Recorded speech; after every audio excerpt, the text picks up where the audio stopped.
दिल्लीत आज भाजप कोर कमिटीची बैठक होणार आहे। महत्त्वाची बैठक असणार आहे। ज्या राज्यांमध्ये विधानसभा निवडणुका होणार आहेत त्या राज्यातल्या प्रमुख नेत्यांना दिल्लीमध्ये या बैठकीसाठी बोलावण्यात आले।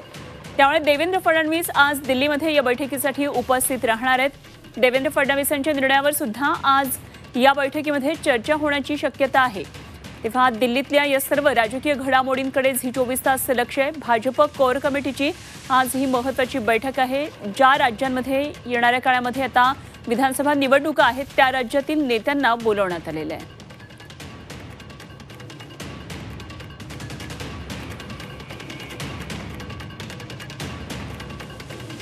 तर भाजप कोर कमिटीच्या आजच्या बैठकीकडे लक्ष असणार आहे। तसंच देवेंद्र फडणवीस यांनी जो निर्णय जाहीर केलेला होता या संदर्भात आता भाजप नेतृत्व, केंद्रातलं नेतृत्व काय नेमकं निर्णय देतंय हे बघणं महत्त्वाचं ठरणार आहे। आमच्या प्रतिनिधी सीमा आढे या सर्व घडामोडींवर लक्ष ठेवण्यात आपण थेट जाऊया सीमाकडे। सीमा, आज अत्यंत महत्त्वाची बैठक असणार आहे। दिल्लीमध्ये बैठक होतीये कोर कमिटीची। देवेंद्र फडणवीस राज्यातून भाजपचे प्रमुख नेते म्हणून या बैठकीसाठी जातात। निर्णय त्यांच्याही बाबतीत सुद्धा होण्याची शक्यता आहे। काय नेमके तपशील आहेत या संदर्भातले? नक्कीच आज संध्याकाळी दिल्लीमध्ये भाजपच्या कोर कमिटीची बैठक पार पडणार आहे। या बैठकीसाठी देवेंद्र फडणवीस, पंकजा मुंडे, चंद्रशेखर बावनकुळे, त्याचसोबत आशिष शेलार आणि इतर कोर कमिटीचे नेते हे दिल्लीमध्ये उपस्थित राहणार आहे। अत्यंत महत्त्वाची ही बैठक मानावी लागेल, कारण लोकसभेचे निकाल लागल्यानंतर ही पहिलीच निवडणूक जी आहे, पहिलीच बैठक जी आहे ती होत आहे। खरं तर ज्या राज्यांमध्ये विधानसभा होणार आहे त्या राज्याची बैठक आज जी आहे ती बोलवण्यात आलेली आहे।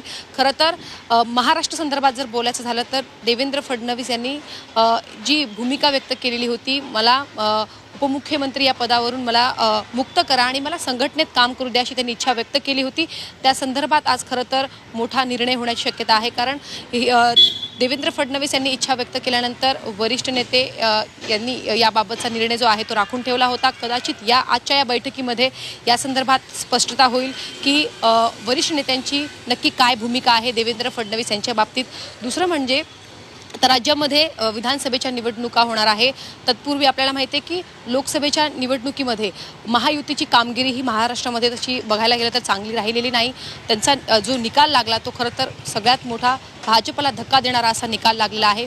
म्हणून विधानसभेच्या निवडणुकीच्या आधी भाजपने आता कंबर कसलेली आहे। ज्या कारणांमुळे महाराष्ट्रामध्ये आपले उमेदवार हे पराभूत झाले त्या संदर्भात खरं तर आज विचार विनिमय केला जाईल। त्याचसोबत विधानसभेच्या निवडणुकीपूर्वी महाराष्ट्रामध्ये मोठे बदल केले जाऊ शकतात। खरं तर नेत्यांवरती नवीन जबाबदारी निवडणुकांची रणनीती या बैठकीमध्ये ठरणार आहे आणि राज्याच्या दृष्टीने काही महत्त्वाचे निर्णय या बैठकीमधून बाहेर येतात का हे बघणं अत्यंत महत्त्वाचं ठरेल।